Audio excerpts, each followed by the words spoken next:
Namo Buddhaya. Berjumpa lagi bersama saya Febri Nugrahini dalam acara Manage Your Mind. Mind is not everything, but everything comes from your mind. So, manage your mind. Pada kesempatan kali ini, kita akan membahas tema yang sangat luar biasa, yaitu tentang peran wanita dalam agama Buddha.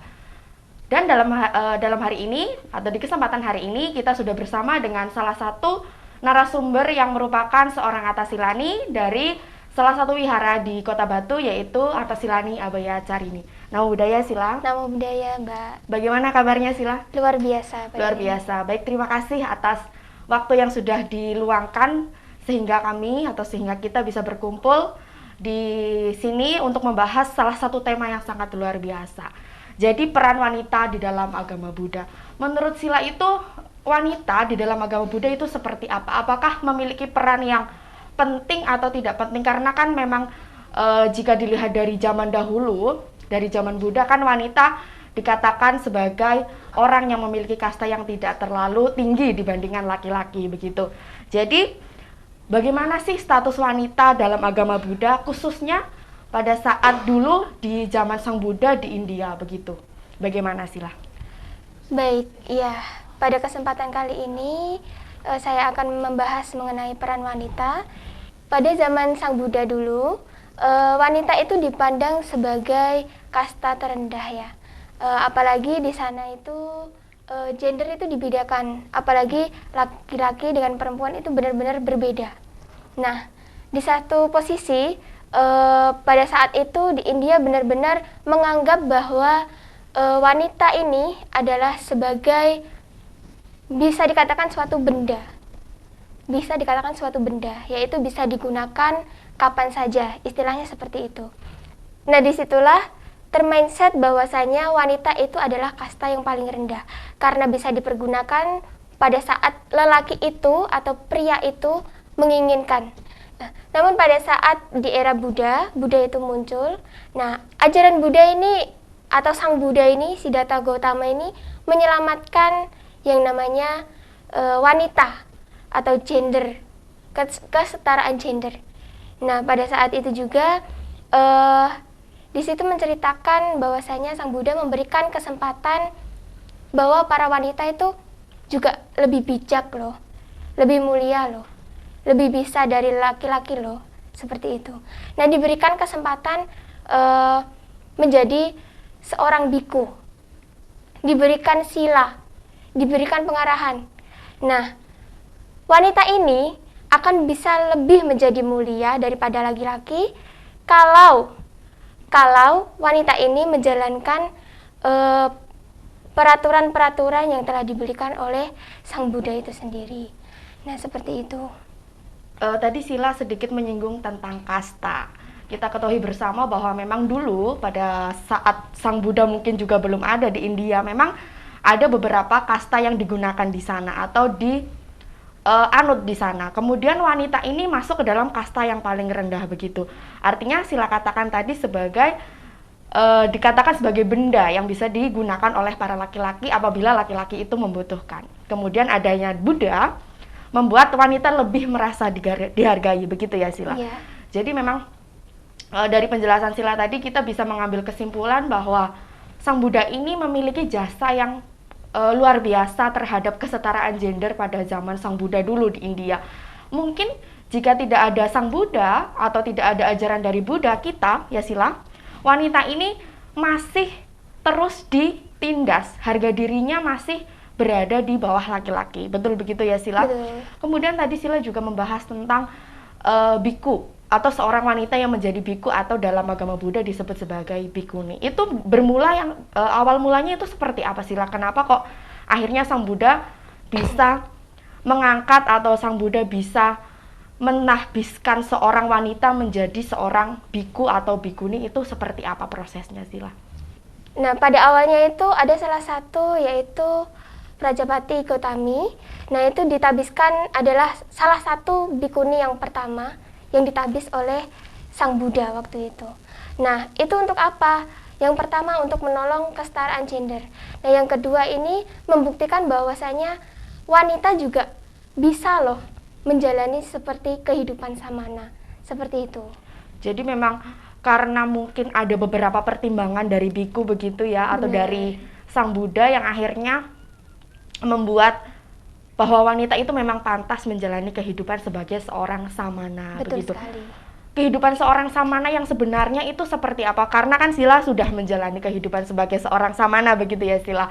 Sudah, kalau boleh tahu berapa tahun Sila menjalani kehidupan seperti ini? Kurang lebih 4 tahun. Sudah 4 tahun. Jadi Sila kurang lebih sudah tahulah bagaimana kehidupan seorang samana. Bisa dijelaskan ke pemirsa bagaimana sih kehidupan seorang bikuni pada zaman saat ini dan pada zaman biku dulu atau pada zaman Sang Buddha dulu seperti apa Sila? Oh, kalau untuk zaman dahulu kan saya kurang tahu ya. Tapi yang pasti adalah menjalani sila, praktik-praktik dhamma. Itu yang maksudnya yang utama. Nah, kalau untuk saat ini ya seperti sekarang ini, menjalani 8 sila, apalagi kan saya sebagai atas sila nih, atangga sila atau 8 sila.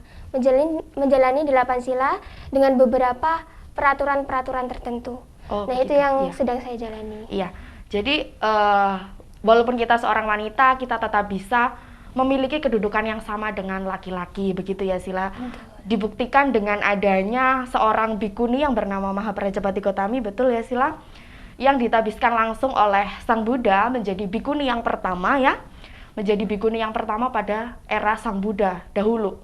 Jadi saat ini karena dunia sudah semakin modern, kemajuan teknologi sudah semakin pesat, kita sebagai wanita harusnya sudah semakin berpikir bahwa kita ini tidak selamanya hidup di dalam kungkungan para laki-laki, begitu ya. Kita harus bisa mengeksplor diri kita bagaimana agar kita berkembang di dalam dunia masyarakat, begitu ya Sila. Kurang lebih seperti itu. Jadi kehidupan para wanita di zaman Sang Buddha dulu memang sangat memprihatinkan ya Sila. Benar-benar. Bahkan diibaratkan sebagai benda. Tetapi walaupun begitu Sang Buddha sudah berusaha dengan semaksimal mungkin mengangkat derajat wanita dengan dibuktikannya bahwa seorang wanita bisa menjadi bikuni yang menjalankan kehidupan jauh dari kenikmatan duniawi. Kalau tidak salah, bahkan mereka juga tidak boleh tinggal di dekat rumah atau tinggalnya hanya di hutan-hutan begitu ya Sila kalau di zaman Sang Buddha dulu. Jadi memang sangat-sangat masih memprihatinkan dulu kehidupan para bikuni. Tetapi zaman sudah semakin modern, banyak sekali umat-umat yang sadar tentang pentingnya berdana kepada para biku dan bikuni, akhirnya sekarang mulai sejahtera begitu. Betul. Ya Sila. Ya, kita lanjutkan ke pembahasan yang selanjutnya, yaitu jadi bagaimana dulu cara Buddha mengajarkan dhamma? Apakah dhamma itu memang bersifat universal, artinya bisa dibabarkan kepada laki-laki, perempuan itu, atau bagaimana Sila? Atau ada perbedaan dari Sang Buddha membabarkan dharma ke laki-laki atau perempuan? Jadi ada perbedaan atau tidak Sila? Atau semuanya bersifat universal atau sama? Sebenarnya sih kalau dhamma itu sendiri bersifat universal. Jadi bisa diajarkan ke siapapun, entah itu wanita, entah itu laki-laki. Semua gender bisa mempraktikkan dhamma itu sendiri, bisa merasakan dhamma itu sendiri. Walaupun itu berbeda kasta, iya, begitu betul. Ya Sila? Oh iya. Jadi walaupun berbeda kasta, dari kasta Brahmana, Arya, Ksatria, semuanya bisa mendengarkan ajaran dari Sang Buddha, begitu ya. Betul. Kemudian pada saat itu Sang Buddha bagaimana caranya dalam membabarkan dhamma, atau seperti saat ini ya, melalui suatu perkumpulan atau melalui suatu, misalnya saya membabarkan ke satu orang kemudian dibabarkan lagi dari mulut ke mulut begitu artinya, atau bagaimana Sila? Ketika zaman Sang Buddha kan karena kita tahu bahwa sebelum adanya Buddha kan otomatis orang-orang di India belum mengenalkan ya ajaran Sang Buddha. Mereka belum tahu bagaimana sih ajaran Sang Buddha. Kemudian Sang Buddha mulai mengenalkan dharma itu sendiri yang sudah ia peroleh, itu bagaimana Sila? Buddha itu mengenalkan ajarannya itu seperti biasa, dengan berceramah. Oh, berceramah ya? Iya, seperti itu. Jadi ceramah dari mulut ke mulut begitu ya Sila? Iya. Sang Buddha mungkin menetap dari satu tempat ke tempat yang lain begitu ya Sila? Baik pemirsa, pembahasan kali ini sangat menarik, yaitu peran wanita dalam agama Buddha. Kita akan lanjutkan lagi setelah jeda iklan berikut ini.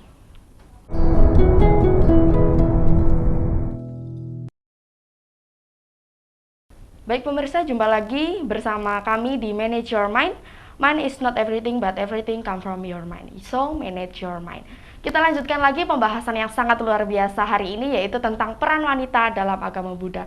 Tadi kita sudah sampai kepada bagaimana sih cara Sang Buddha dulu mengenalkan Dhamma atau ajaran dari Sang Buddha kepada umatnya atau kepada para pengikut-pengikut Buddha. Karena diketahui bersama bahwa zaman dahulu itu sebelum ada Buddha, mereka orang-orang yang ada di India menganut paham animisme dinamisme begitu ya Sila. Jadi bagaimana sih Sang Buddha datang dengan ajaran yang baru kemudian mengajarkan kepada para pengikutnya supaya mereka percaya tentang ajaran dari Sang Buddha. Ya, ceramah begitu ya Sila.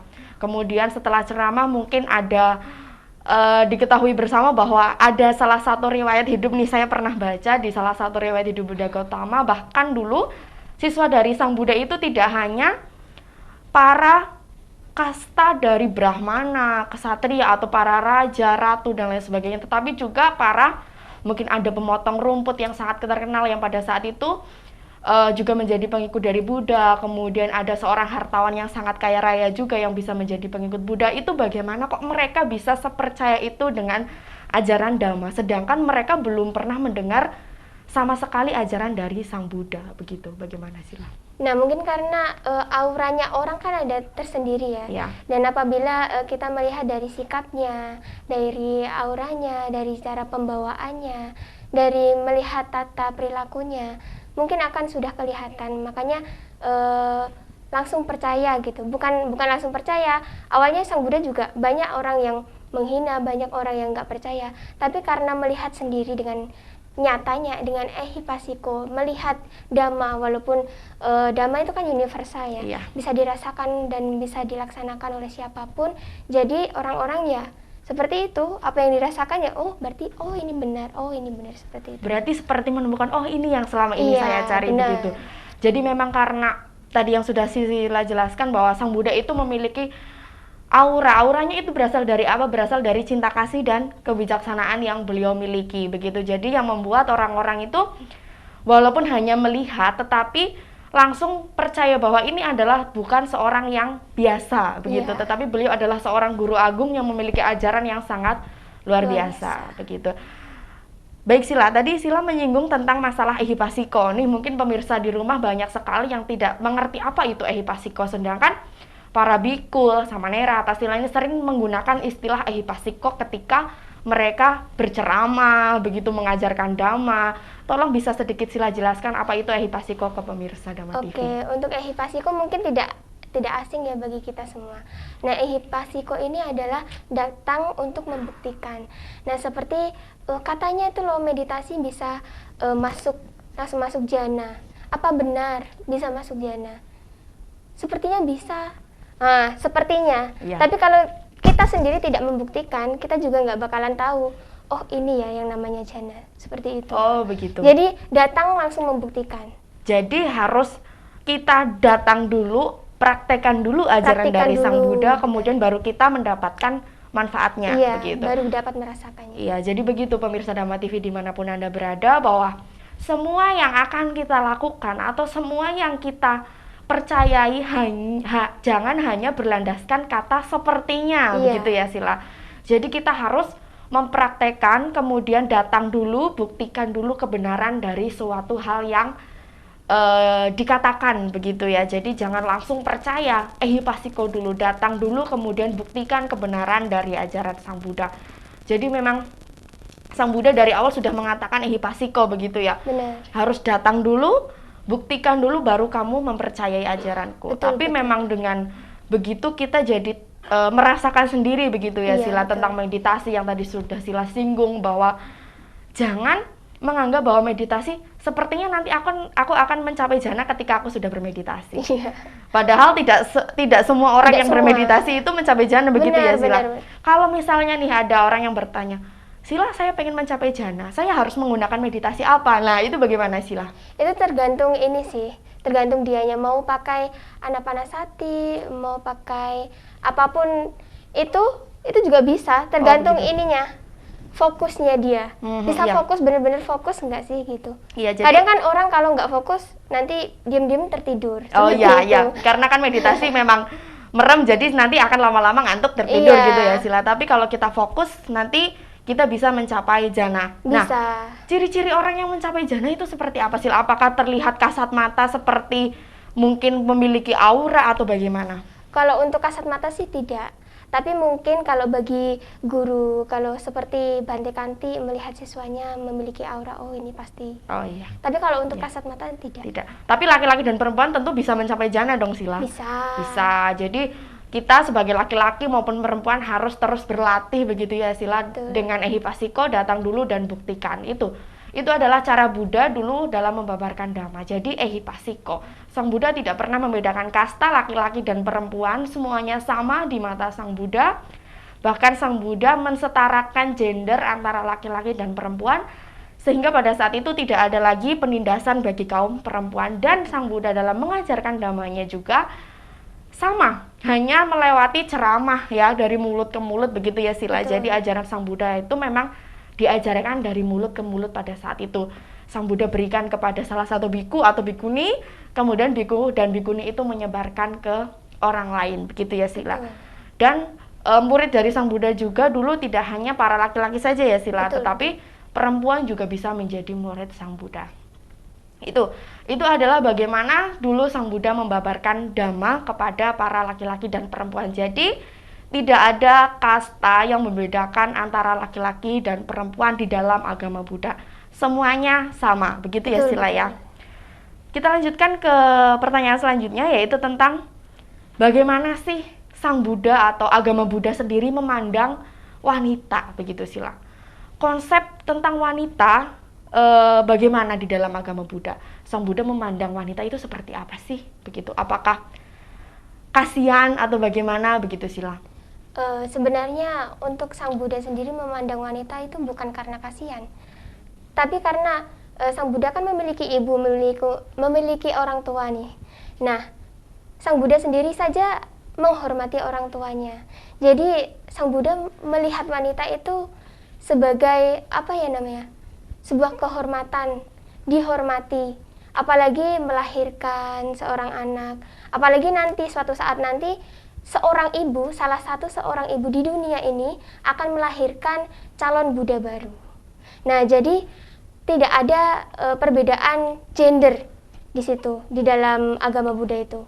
Dan Sang Buddha juga menekankan bahwasanya di dalam Samyutta Nikaya itu juga dijelaskan bahwasanya wanita itu bisa loh lebih baik daripada laki-laki, malah lebih bijak. Seperti itu. Jadi tidak ada konsep pandangan tersendiri mengenai wanita, itu tidak ada ya, karena tidak semua ada. wanita itu sama, bahkan Iya. wanita itu bisa lebih mulia dan lebih bijaksana dibandingkan laki-laki. Dan istimewa dari wanita adalah ia bisa melahirkan sosok Buddha baru dari kelahiran-kelahiran Buddha selanjutnya. Betul. Begitu ya, Sila. Menyinggung tentang Buddha nih, Sila. Tadi Sila mengatakan ada Buddha baru, begitu. Apakah memang betul bahwa nanti ketika di kehidupan selanjutnya mungkin ya bakal ada Buddha baru, begitu? Betul, Sila? Betul. Jadi memang betul ada nih Buddha baru begitu yang akan menggantikan Buddha saat ini ya. Buddha saat ini kan kita ketahui sendiri bahwa Buddha Gautama, begitu ya. Kemudian nanti untuk Buddha barunya itu akan dilahirkan oleh seorang wanita yang berasal dari kerajaan, begitu atau tidak, Sila? Menurut riwayatnya sudah ada atau belum? Kalau menurut riwayatnya sih belum ada. Belum ada ya. Jadi kita belum bisa tahu nih nanti siapa yang akan melahirkan Buddha baru ini. Tetapi yang jelas bahwa seorang wanita yang memiliki kesempatan untuk melahirkan seorang Buddha adalah wanita yang parami atau bisa dikatakan sebagai keluhurannya itu sangat sempurna, begitu ya, Sila. Karena tidak semua orang bisa melahirkan Buddha, begitu. Dan Sang Buddha mengapa mengatakan bahwa wanita itu lebih mulia daripada laki-laki? Karena wanita bisa melahirkan sosok Buddha yang nantinya akan menyebarkan agama Buddha, begitu ya, Sila. Jadi Betul. semuanya sama. Kemudian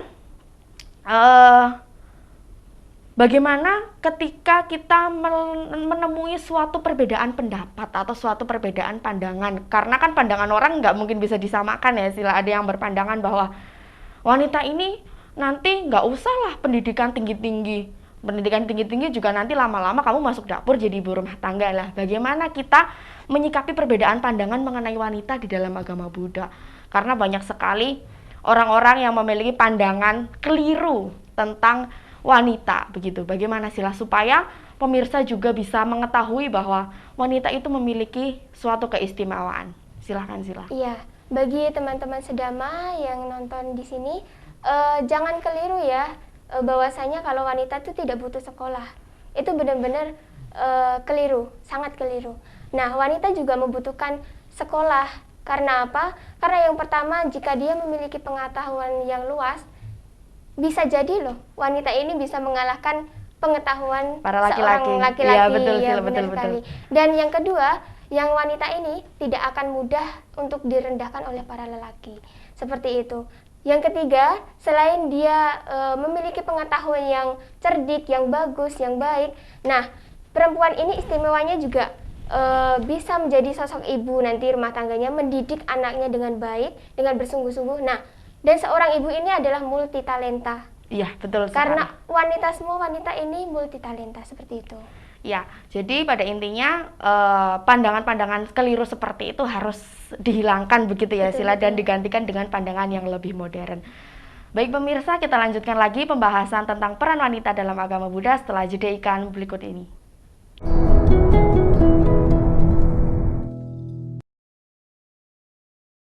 Baik pemirsa, jumpa lagi bersama kami dalam acara Manage Your Mind. Mind is not everything, but everything come from your mind. So, manage your mind.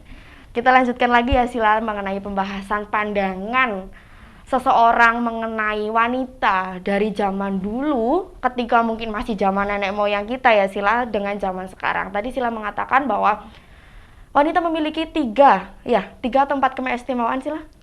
Tiga keistimewaan. Jadi itu merupakan pandangan umum ya, Sila. Pandangan secara umum wanita memiliki 3 keistimewaan. Kemudian pandangan wanita yang tiga ini yang istimewa ini, apakah juga berlaku pada zaman dahulu atau hanya berlaku di zaman saat ini saja, Sila? Kalau zaman dahulu kan ya belum ya. Iya. Tapi pada saat munculnya Buddha, ajaran Buddha itu, maka kesetaraan gender itu disamaratakan. Nah, tetapi untuk yang ketiga hal ini berlaku untuk zaman sekarang. Zaman saat ini begitu ya, Sila. Setelah adanya mungkin tokoh kesetaraan gender juga yang sangat terkenal, yaitu R.A. Kartini begitu ya, yang dengan gigih beraninya menjunjung tinggi derajat wanita begitu. Tadi wanita harus multi talent, kemudian wanita nanti akan menjadi sosok ibu. Kemudian apa tadi satunya, Sila? Bisa mendidik anak dengan baik. Jadi memang banyak sekali peran wanita yang tidak bisa dipisahkan dari laki-laki juga. Jadi adanya laki-laki yang saat ini mungkin hebat, laki-laki yang sukses, laki-laki yang mungkin hartanya tidak akan habis, itu karena adanya sosok wanita yang pertama yaitu ibu yang melahirkan kemudian mendidik dengan penuh kasih sayang, akhirnya bisa menjadikan laki-laki tersebut sebagai laki-laki yang sukses begitu ya, Sila. Jadi pandangan-pandangan keliru yang mengatakan bahwa wanita itu nanti jangan sekolah tinggi-tinggi nanti jadi ibu juga, itu harus dihilangkan. Karena wanita yang memiliki pendidikan tinggi akan dihargai oleh laki-laki gitu ya, Sila. Jadi jangan segan atau jangan berpikiran bahwa kita wanita hanya bisa bersekolah mungkin sampai SMP, kemudian SMA terus menikah. Jangan seperti itu. Pendidikan harus tetap menjadi nomor 1. Walaupun kita nanti sudah menikah, kita boleh bisa untuk tetap bersekolah begitu ya, Sila. Pertanyaan selanjutnya itu bagaimana peran sangga. Nah, ini sangga kita ketahui sendiri merupakan persaudaraan bagi para biku dan bikuni begitu ya, secara umum persaudaraan atau perkumpulan bagi para biku dan bikuni. Tetapi saat ini apakah sangga masih menerima kehadiran wanita sebagai seorang bikuni atau tidak, Sila? Untuk sangga sendiri masih membuka pintu, membuka kesempatan bagi wanita untuk berlatih menjadi seorang samana. Seperti saya sekarang saat ini juga masih menjalankan sebagai seorang samana ataupun sebagai atasilani. Nah, di situ adalah kesempatan bagus di mana kami di Padepokan Dhamma Dipa Arama terutama ya, diajarkan bagaimana menjalankan 8 sila, menjalankan peraturan-peraturan seperti itu. Jadi memang apabila mungkin pemirsa di rumah ingin menjalani kehidupan seperti Atasilani Abhayacarini ini, bisa nanti datang ke Padepokan. Ke Padepokan Dhamma Dipa Arama di Kota Batu untuk bergabung bersama persaudaraan Atasila ini, berarti ada persaudaraannya ya Sila? Ada. Namanya apa? Bisa tolong diberitahu ke pemirsa? Namanya Astinda. Astinda. Ya. Apa itu kepanjangan? Atasilani Theravada Indonesia. Oh, jadi ada Atasilani Theravada Indonesia. Itu adalah persaudaraan untuk para Atasilani. Jadi sudah dinaungi oleh suatu organisasi bernama Astinda. Betul. Dengan harapan nanti ketika sudah dinaungi oleh organisasi menjadi semakin sejahtera begitu, semakin berkembang, banyak sekali wanita-wanita yang nantinya akan tertarik untuk menjalankan kehidupan seperti Atasilani Abhayacarini ini. Kemudian menyinggung tentang peraturan yang tadi Sila katakan, bahwa peraturan kita, saya saat ini yang menjalankan kehidupan berumah tangga seperti Sila sudah jelas berbeda begitu ya Sila. Perbedaannya itu secara garis besar terletak pada apa sih Sila? Bisa dijelaskan ke pemirsa? Peraturannya itu terletak jelas sekali, karena kalau upasaka upasika kan 5 ya. Iya. Kalau untuk Atasila ini kan Atanggasila, jadi ada 3 perbedaan. Oh, jadi ada 3 perbedaan Iya. begitu. Apa saja Sila?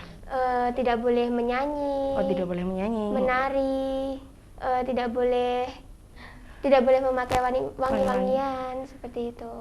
Kemudian ketika tidak boleh menyanyi, menari, tidak boleh memakai wangi-wangian itu pada saat benar-benar ketika kita berjubah seperti Sila begitu ya? Iya. Jadi pemirsa ini yang memiliki hobi menyanyi, menari, kemudian suka memakai parfum yang banyak, nanti di stop dulu keinginannya agar bisa menjalankan kehidupan seperti Atasilani Abhayacarini ini. Karena memang karena baik yang mengkondisikan kita bisa hidup seperti seorang Atasilani ini memang sangat sulit. Karena tidak semua orang memiliki kesempatan juga begitu ya Sila? Betul. Tidak semua orang memiliki kesempatan. Kemudian apakah bisa nanti ketika saya pengen jadi Atasilani tapi 1 minggu saja Sila, gitu apa bisa Sila? Boleh. Boleh ya? Iya. Jadi tidak harus selama 4 tahun seperti Sila, itu tidak harus. Tidak harus. Jadi pemirsa, bagi Anda yang ingin menjalankan kehidupan seperti Atasilani Abhayacarini, hidup di dalam lingkungan wihara, kemudian setiap harinya boleh tahu Sila rutinitasnya seperti apa ketika di Padepokan Dhamadipa Arama? Iya, rutinitas keseharian di Padepokan Dhamadipa Arama itu salah satunya kita kan chanting ya, chanting itu seperti sembahyang. Oh, sembahyang ya, sembahyang. Ya, chanting. Kalau di sana nyebutnya chanting. Chanting pagi. Chanting pagi itu jam 5. Jam 5 pagi begitu. Betul. Lalu setelah chanting jam 6 disusul dengan makan pagi. Makan pagi. Terus jam 7 disusul dengan aktivitas pagi, yaitu bersih-bersih lingkungan. Oh, begitu. Bersih-bersih lingkungan Padepokan begitu ya? Iya, betul. Lalu jam 9 nanti bisa istirahat sebentar, Iya. bersih-bersih diri, maksudnya mandi begitu ya, Sil. Terus lalu disusul jam 11 itu baru makan siang. Jam 12 boleh istirahat, entah itu mengerjakan PR, karena kita kan kuliah sambil kuliah. Oh, kalau boleh tahu Sila kuliah di mana? Kuliah di STAB Kertarajasa. Di STAB Kertarajasa. Itu adalah rutinitas Sila setiap harinya. Iya, Nanti kemudian sorenya? Sorenya kita susul kembali dengan canting sore. Oh, begitu. Jadi ada banyak sekali kegiatan atau rutinitas yang dijalankan oleh seorang Atasilani di Padepokan Dhamadipa Arama Batu. Jadi bagi pemirsa yang ingin melihat bagaimana rutinitas dari seorang Atasilani, apakah bisa datang ke sana Sila? Bisa, boleh. Bisa. Jadi ya silahkan untuk datang ke Padepokan Dhamadipa Arama di Kota Batu untuk melihat rutinitas dari seorang Atasilani. Syukur-syukur Anda semua tertarik untuk menjalankan kehidupan sebagai seorang Atasilani yang menjalankan 8 sila ya Sila? Betul. Menjalankan 8 sila di dalam kehidupannya selama mungkin 4 tahun, 5 tahun, atau mungkin 1 minggu juga dipersilahkan. Iya. Begitu ya Sila? Silahkan. Bagi pemirsa yang ingin mencoba bisa datang ke Padepokan Dhamadipa Arama di Kota Batu. Nanti menemui Atasilani Abhayacarini dulu juga boleh ya Sila ya? Boleh. Boleh ya, silakan bagi pemirsa yang tertarik untuk menjalankan kehidupan sesuai dengan ajaran dari Sang Buddha, begitu. Kemudian tadi kita menyinggung tentang peraturan. Kita tadi sudah mengatakan bahwa Sila menggunakan 8 sila dalam kehidupannya. Kemudian saya 5 sila dalam kehidupan, atau saya Pancasila Buddhis, sila Atanggasila atau 8 sila begitu. Kemudian bisa dijelaskan Sila apa saja 8 sila tersebut yang dilaksanakan oleh Sila dalam kehidupannya, dari mulai yang pertama sampai yang ke-8, apa saja? Baik, yang pertama kan tidak boleh membunuh. Iya. Nah, di dalam agama Buddha itu kita tidak diperkenankan untuk membunuh, apalagi ada niat. sudah ada niat untuk membunuh itu saja salah, apalagi sudah membunuh. Ada nyamuk pok sabisata bawaan tusuk kita, itu sudah salah. Itu sudah salah. Walaupun kita pok begini dengan mengucapkan doa tetap salah ya Sila? Tetap salah, karena itu adalah pembunuhan. Apalagi sudah tahu kalau itu tuh hewan. Yang namanya nyamuk itu hewan ya. Ditepuk sabisata bawaan tusuk kita mati. Salah, tetap salah. Salah, tetap salah. Nah, lalu yang kedua adalah tidak boleh mencuri. Sekecil apapun barang yang kita ambil atau meletakkan pada saat teman kita meletakkan di meja, tapi kita dengan sengaja mengambil atau merubah tempatnya, itu sudah salah. Atau kita lebih baik kita bilang, oh ini saya letakin di sini ya, itu tidak apa-apa, karena kita sudah berbicara ya. Kalau tanpa sengaja memindahkan barang itu saja sudah salah. Oh, berarti misalnya nih kertas ini di sini, tapi tanpa sepengetahuan saya, misalnya Sila menggeser, itu sudah salah. Pencurian begitu ya Sila. Jadi harus berhati-hati sekali begitu ya Sila. Kemudian yang selanjutnya Sila Lalu yang ketiga adalah Brahmacharya. Nah, yaitu menjalani kehidupan suci. Kalau di Pancasila itu Kamesu, atau tidak boleh berbuat asusila. Nah, bedanya di sini jelas sekali kalau seorang bikuni atau atasilani itu tidak boleh berbuat asusila. Nah, di sini digarisbawahi tidak boleh bersentuhan dengan lawan jenis. Oh begitu, jadi sampai tidak boleh bersentuhan begitu ya Sila, harus menjaga jarak antara laki-laki dan perempuan begitu. Betul. Ya Sila. Jadi ada 8 sila dalam dalam hal yang dijalankan oleh Sila begitu. Betul. Ya. Baik pemirsa, jadi ada 8 sila yang dijalankan oleh atasilani yang nantinya akan membawa kepada keluhuran batin. Begitu ya Sila? Betul. Kita lanjutkan lagi pembahasan hari ini setelah jeda iklan berikut ini.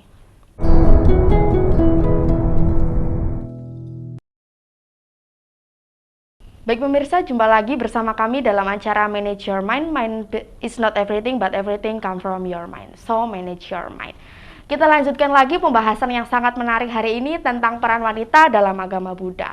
Kita tadi sudah membahas tentang peraturan-peraturan yang dijalankan oleh seorang atasilani dan peraturan-peraturan yang dijalankan oleh saya sebagai seorang umat awam begitu. Jadi kalau seorang atasilani begini menjalankan 8 sila ya. Kalau saya ini sebagai umat awam menjalankan 5 sila atau Pancasila Buddhis, yang dari kelima dan ke-8 hal tersebut ada perbedaan ya. Jadi perbedaan yang sangat terlihat adalah tidak boleh bersentuhan begitu ya Sila, tidak boleh bersentuhan dengan lawan jenis, kemudian tidak boleh bernyanyi, tidak boleh menari, dan tidak boleh memakai wewangian begitu. Jadi bagi Anda di rumah ya pemirsa yang ingin menjalankan kehidupan seperti seorang atasilani Abhayacharini ini sangat baik begitu. Jadi silahkan untuk mencoba menjalankan kehidupan seperti atasilani begitu ya.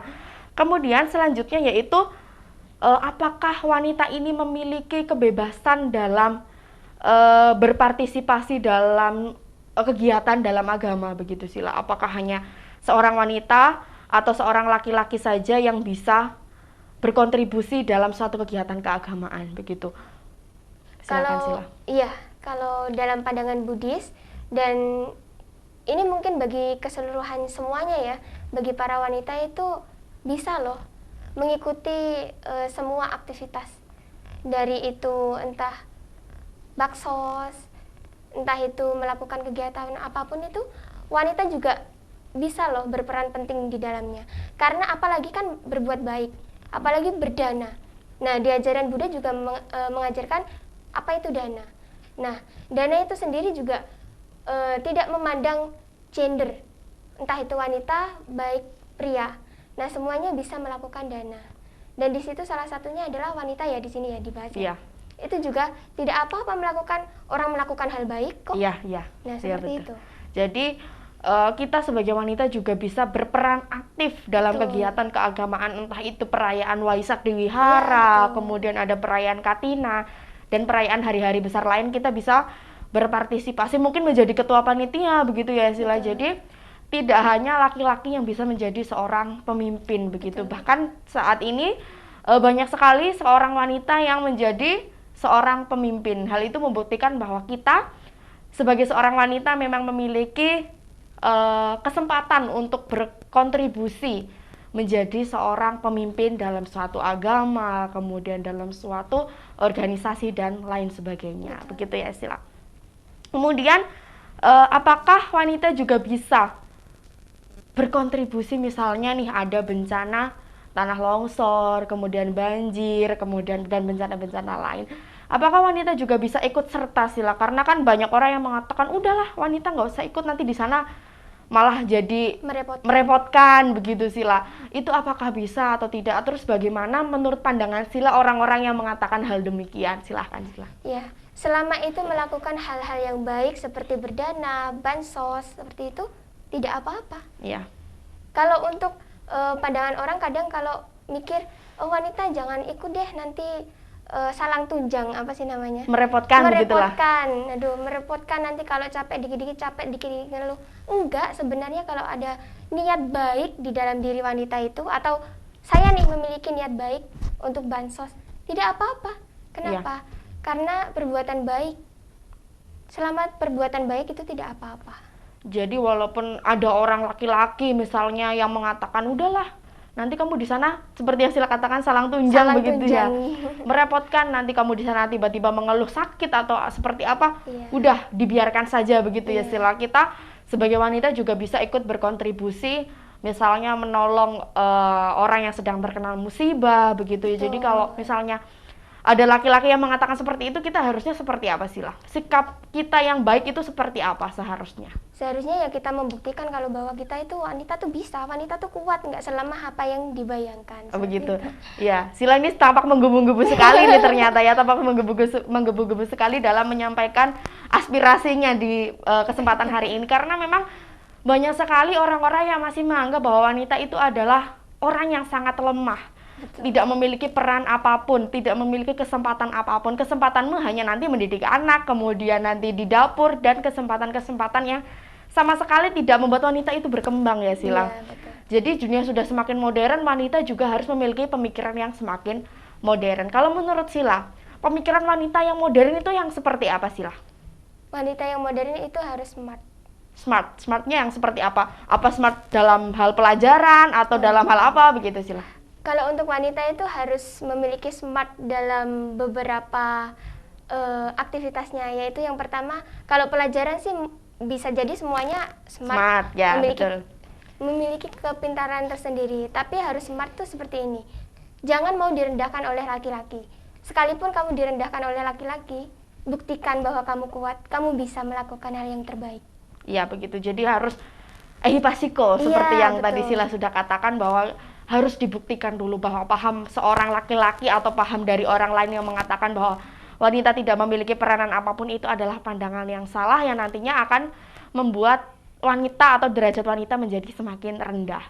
Dan wanita juga sudah banyak yang berpendidikan tinggi begitu ya Sila. Jadi pemikiran-pemikiran yang tidak realistis sesuai dengan kenyataan saat ini harus mulai dihilangkan, digantikan dengan pikiran yang lebih modern, yang menganggap bahwa dirinya ini memang bisa, mampu, dan perlu diberikan suatu aspirasi atau kesempatan begitu ya Sila, untuk menyalurkan baik itu bakat, minat, dan lain sebagainya. Di dalam agama Buddha juga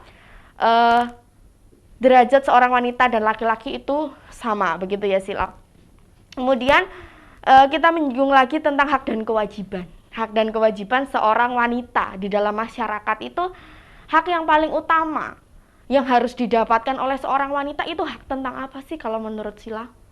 Hak yang pertama yang dibutuhkan oleh perempuan adalah hak perlindungan, yaitu dilindungi oleh laki-laki ya, walaupun kan bisa melindungi diri sendiri ya. Tapi karena kadang kan laki-laki kan suka merendahkan. Iya. Nah itu keliru itu.